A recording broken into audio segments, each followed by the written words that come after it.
Assalamu alaikum wa rahmatullahi wa barakatuh. Alhamdulillah, Allah Azza wa Jalla Shanuhu have given us another beautiful day in our life, this Jumatul Mubarak. And inshallah soon we'll be beginning the month of Ramadan. With this I had chosen today the topic of Al-Akhlaq, which is morality or moral character. In Quran, Allah subhanahu wa ta'ala have described about Nabi alayhi salatu wa salam, وَإِنَّكَ لَعَلَىٰ خُلُقٍ عَظِيمٍ, and indeed you are of a great moral character. Surah Al-Qalam, chapter 68, verse number 4. When we talk about khulq in Arabic and in Islamic concept, it refers to ethics, the virtues, and a good character. As we say, or we should say moral character. So morality with a character. It's a practical aspect of a understanding. It encompasses the principle that guide human behavior in distinguishing from right from wrong.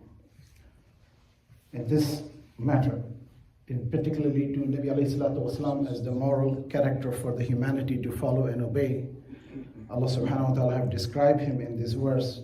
And the description is the exceptional ethic, kindness, patience, and noble conduct about the personality of Muhammad Rasulullah sallallahu alaihi wasallam. And from him we should learn.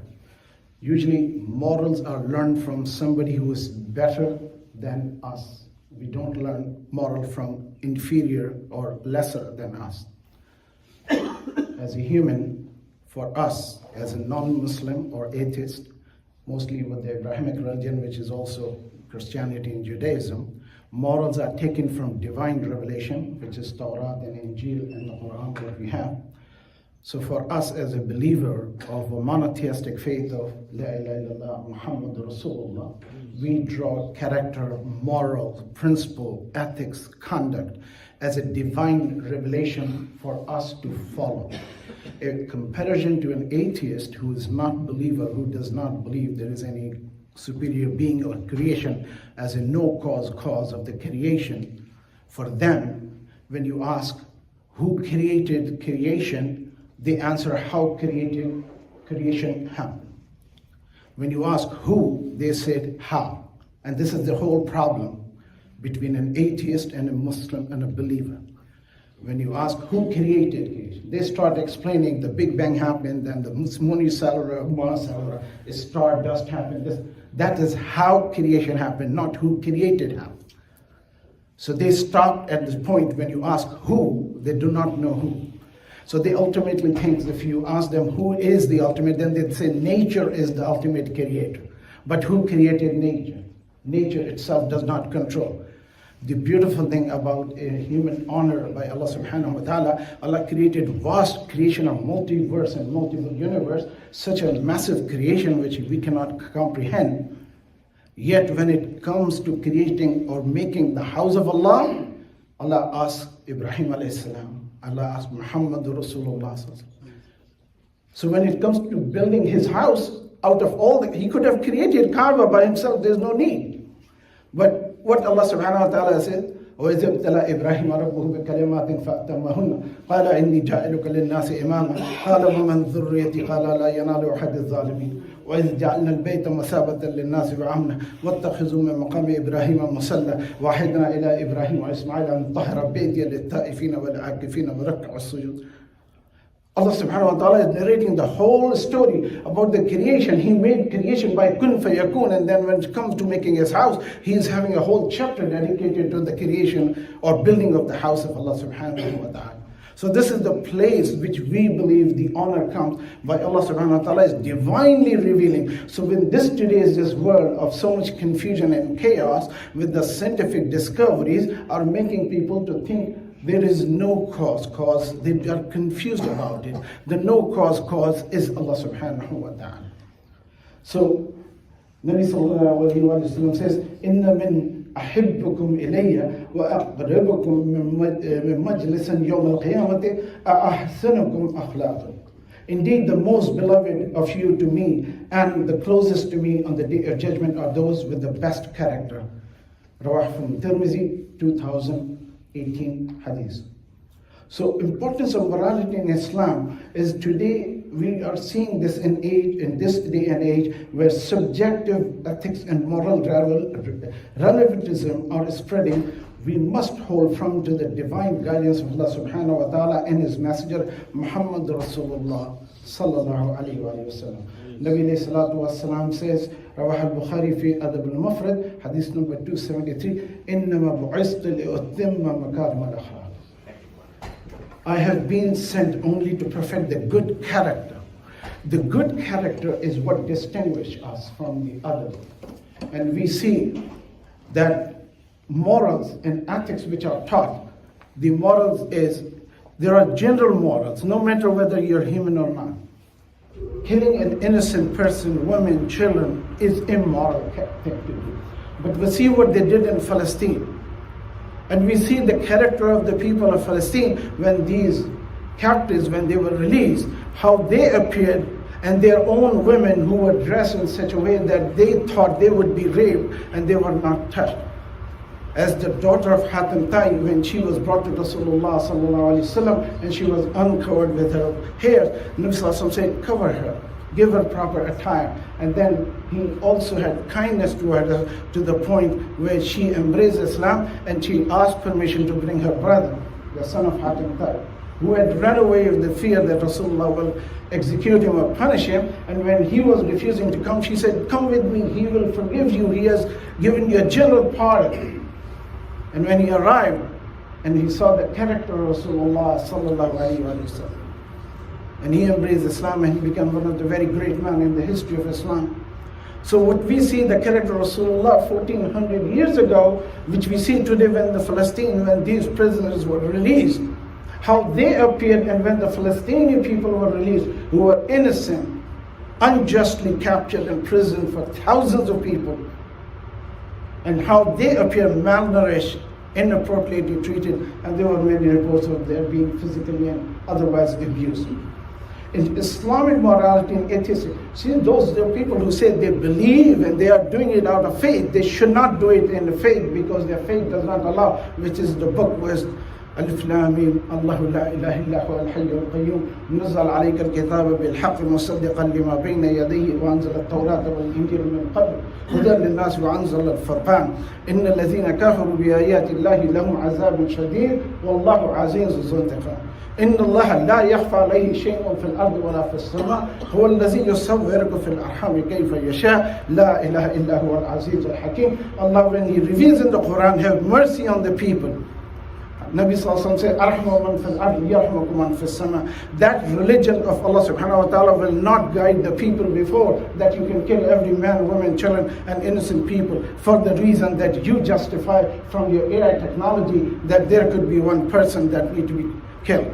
Grounded the whole city, 2 million people were dispossessed. Islam does not teach that. So this is the character and the moral, if you could understand in a bigger picture. Islamic morality is based on the divine revelation from the Quran and the Sunnah of Nabi alayhi salatu wasalam, making it an absolute and universal. There's no exception. When the situation is suitable or not, we cannot deny the command of Allah and His Messenger sallallahu alaihi wasallam. On the other hand, the atheistic morality is those who say they are believers, they are actually atheistic. They are not believers. If they were believing, they should have a kindness and mercy. It's a general moral, no matter whether you're Muslim or non-Muslim. Killing an innocent child is not acceptable. Unjust killing is not acceptable. And that was being committed, and the world saw the genocide and nobody raised a voice about it. And we are also quiet about it because we are in very comfort zone. We don't want to disturb our comfort zone. That's the reality. At least one can say, wrong is wrong. As the hadith says, stop the wrong from the hand. If not, then the word. If not, then the weak, and you feel bad in your heart. And today we are not even feeling bad because it's become a daily routine. Oh, 2 were killed, 50 were killed, 100 were blasted. It was kind of a count going on for last whole year. 50,000 people are killed and the world has no idea about it. And they don't even want to talk about it. We don't even know 50,000, how many are buried in the rubble, which is there now. In the atheistic morality, right today may be wrong tomorrow. In America, we have seen once alcohol was illegal. When people will start drinking, they made it illegal. But in Islam, it's not allowed. Regardless whether you like it or not.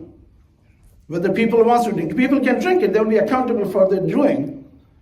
But the Islamic law is the Islamic law, would not be changeable. This is why they say Islam cannot be reformed, cannot be changed. No matter if this whole congregation today decide that Jummah is not anymore valid, nobody will accept it. And each individual who will cancel the Jummah will be accountable for the sin of that doing the Jummah or denying the Jummah. And nobody can change what Nabi Sallallahu Alaihi Wasallam made as the Sharia is the Sharia of Islam. No matter how many scholars, all Muslim scholars come together and say Hajj is forbidden, nobody's going to accept it. It will stop, then it will start again, because what Nabi Sallallahu Alaihi Wasallam said is the law. What Quran says is the law. Nobody can change Islam. So there is no fundamental Muslim, there is no liberal Muslim, there is no reformed Muslim. There are good Muslim and a bad Muslim. So divine revelation are the rules for the theist versus atheist. Honesty and truthfulness. In Islamic morality, Allah subhanahu wa ta'ala commands us, Ya ayyuhalladhina amanu taqullaha wa kunu ma'as sadiqin. O you who believe, fear Allah and be with those who are truthful. Surah At-Tawbah, chapter 9, verse number 119. And then Nabi alayhi salatu wasalam, alaykum bis-sidq, fanna as-sidqa yahdi ila al-birr, wa inna al-birra yahdi ila al-jannah. You must be truthful, for the truthfulness leads to the righteousness, and righteousness leads to the paradise. Hadith from Muslim 2607. Well, in atheistic morality, in secular ethics, honesty is often based on pragmatism rather than absolute moral duty. If lying benefits a person or a group, it may be deemed acceptable. Next thing is the justice and the fairness. In Islamic morality, Allah subhanahu wa ta'ala commands us, إِنَّ اللَّهَ يَأْمُرُ بِالْعَدْلِ وَالْإِحْسَانِ. Indeed, Allah commands justice and excellence. Surah Al-Nahl, chapter 16, verse number 90. Here the hadith of Rasulullah sallallahu alayhi wa sallam, إِنَّ أَحَبَّ النَّاسِ إِلَيَّ يَوْمَ الْقِيَامَةِ فَأَقْرَبُهُ مِنْهُ مَجْلِسًا إِمَامٌ عَادِلٌ. The most beloved people to Allah on the day of judgment, and the closest to him will be the just ruler. Rawah al-Tirmidhi, 1329. In atheistic morality, just as a secular society, is based on a majority opinion and evolving laws, meaning it can change over time. So their moral is based on what everybody wants rather than the divine revelation. Next thing is the sanctity of life. Sanctity of life in Islam is Allah subhanahu wa ta'ala commands, وَلَا تَقْتُلُوا النَّفْسَ الَّتِي حَرَّمَ اللَّهُ إِلَّا بِالْحَقِّ. And do not kill the soul which Allah has forbidden except for the right cause. Surah Asra, chapter 17, verse number 33. In atheistic morality, which we see very much today happening over time, that in secular society the value is life is debated as such as euthanasia, abortion, assisted suicide. I mean, this is whole, each topic has a full length of lecture. If euthanasia is given to a person, thinking that this person is not worthy of living, means doctor actively giving them potassium chloride drip to kill them. And they justify that there is no life hereafter, and that's why they think for us to believe in the life hereafter is important. The atheists do not have that belief. For us, the moral character is defined by the divine revelation of the Quran and the Sunnah of Rasulullah sallallahu alaihi wasallam. What some people think is an opportunity, for us it is the right or not. It is commanded, divinely approved or not.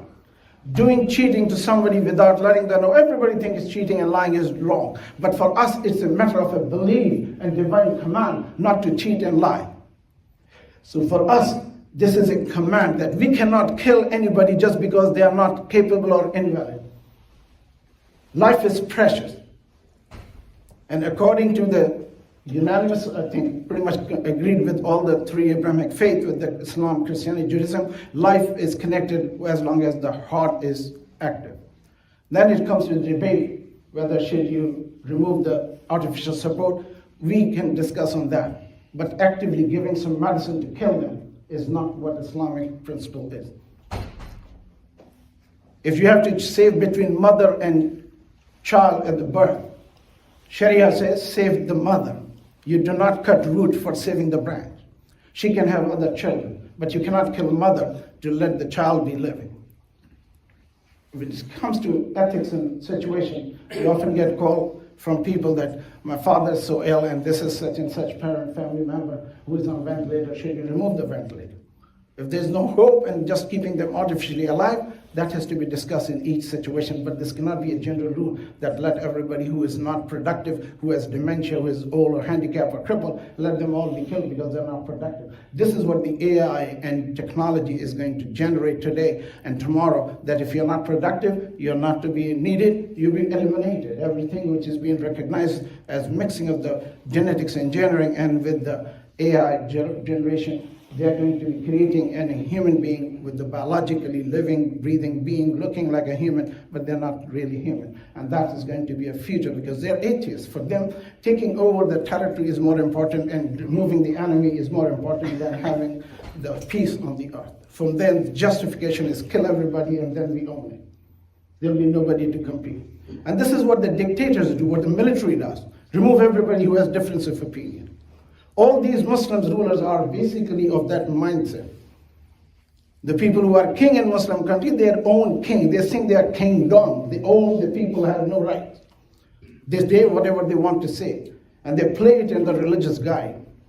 And dictatorial idea is not Islamic. Islam is the one which changed the history of humanity with the thinking of concept of health to science to physics to chemistry, everything, the car, trading. Islam allowed doing business, but you cannot cheat and lie in business. That's the moral of the divine revelation. Charity and helping and to the poor. In Islamic morality, Allah subhanahu wa ta'ala says, وَيَطْعِمُونَ الطَّعَامَ عَلَى حُبِّهِ مِسْكِينًا وَيَتِيمًا وَأَسِيرًا.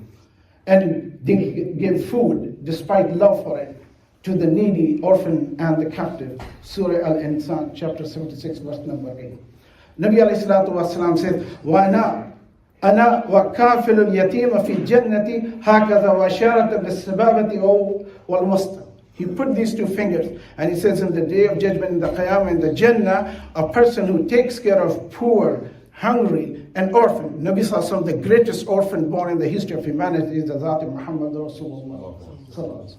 We are obliged to love and care for the orphan as our faith preaches.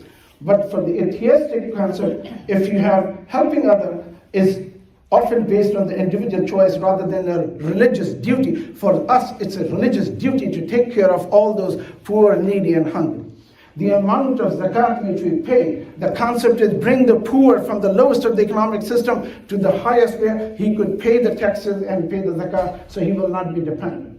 Umar radiallahu ta'ala anhu used to say, don't give just too little bit zakat to everybody. Make the person enough so that next time he will be part of the economic system. When you have money you spend and you become part of the economy. When you are poor, a hand below is better than the hand above. We should strive to become the hand above rather than the hand below. And charity begins from home. Again, it's very unfortunate. It's very unfortunate as a human, we all have deficiencies. We all have weaknesses. I know certain brothers and myself including who are going for Hajj and Umrah and back to forth and all those things and Salah and Sadaqah and giving donation to the masjid and doing charity work, and yet it's brother and sister of their own brother sisters who need financial help, who need their kind word. قَوْلًا مَعْرُوفًا وَمَغْفِرَةٌ خَيْرٌ مِنْ صَدَقَةٍ يَتْبَعُهَا أَذًى. They don't even ask them, how are you doing?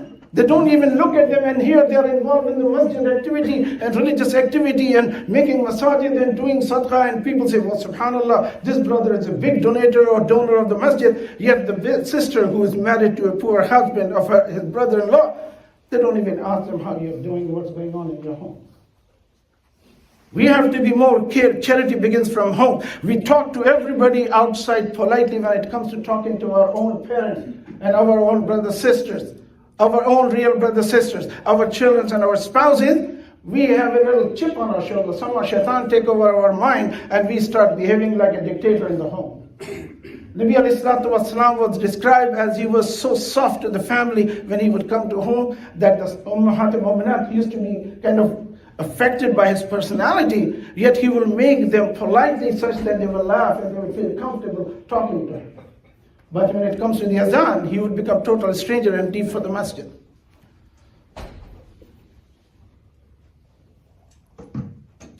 Call for an action and implementation. Our morality is divinely guided. In the world where moral confusion prevails, we must hold fast to the teaching of Allah and His Messenger Muhammad Rasulullah sallallahu alaihi wasallam.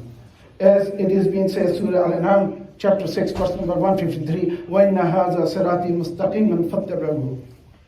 This is the path of Muhammad Rasulullah of the Allah's divine guidance. Sirat al-Mustaqim. Sirat al-Lazina an'amta alayhim. Who is the greatest of the An'am who have received in the history of humanity? That Muhammad Rasulullah. His Ahl Bayt and his Ashab Ikram. There were no better human ever walked on the face of the earth as the Sahaba of Rasulullah, as the family of Muhammad Rasulullah. So morality, we are talking about what is morality. There's an objective and a subjective morality. Objective morality points that moral truth exists independently of the human opinion, belief, and cultural influence. These moral facts are universal and binding to all relation being or rational being. So killing innocent people, regardless whether you are a Muslim or a non-Muslim, is unjustified. How you can replace the life of 50,000 or maybe more than 50,000 Palestinian people who are in this day and age, where their life they show as if this is something they are cleaning the land. And somebody sits in the White House, thinks he is, Nauzubillah, is God, that I'm going to do this. You can't even control your bladder valve. You're going to contain the world of the God? You're not stronger than Fir'aun. One should not forget his own place. If some people voted him to the White House, does not mean he is becoming the God or owner of the planet Earth. Somehow he is behaving like that. May Allah subhanahu wa ta'ala guide him or otherwise take care of him. The theist objective morality rooted in the divine command and theory, where morality is based on God's will. As in Islam, we have been taught, as in the Christianity and Judaism, as a moral framework divinely guided. Where the other atheists think that it is good to take care of people.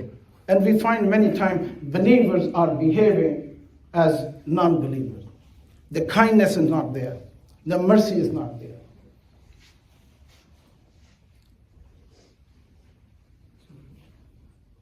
The natural law of theory argues that moral principles are derived from human nature and reason.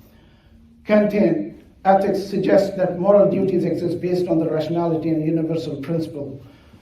The subjective morality asserts that moral truth depends on the personal perspective, social norms, and cultural background. Moral relativism, what is moral right or wrong, depends on the individual and cultural perspective. Emotivism morality is based on an emotion and rather than objective truth. Utilitarianism defines morality based on the outcome of maximizing happiness, minimizing suffering. So there are a lot of details. For us, the morality is based on the Quran and the Sunnah of Muhammad Rasulullah. It may not always be beneficial. If I put my money in the bank, I'll get a fixed percentage of interest. Makes a fixed thing. But Quran says, Allah subhanahu wa ta'ala has put barakah in the tijara. So we should be very mindful, because today we are even myself, we are influenced by the culture so much that if you try to talk something of that, people start saying, he is becoming a mullah, he is becoming out of line, and they start attacking the Islamic scholar. They attack ulama without reasoning, particularly in the subcontinent. It's like a mockery of the religious scholar, because some of them are involved in the politics. Those are politicians are not particularly important to be discussing this matter. So there are a lot more to talk about, inshallah, some other time.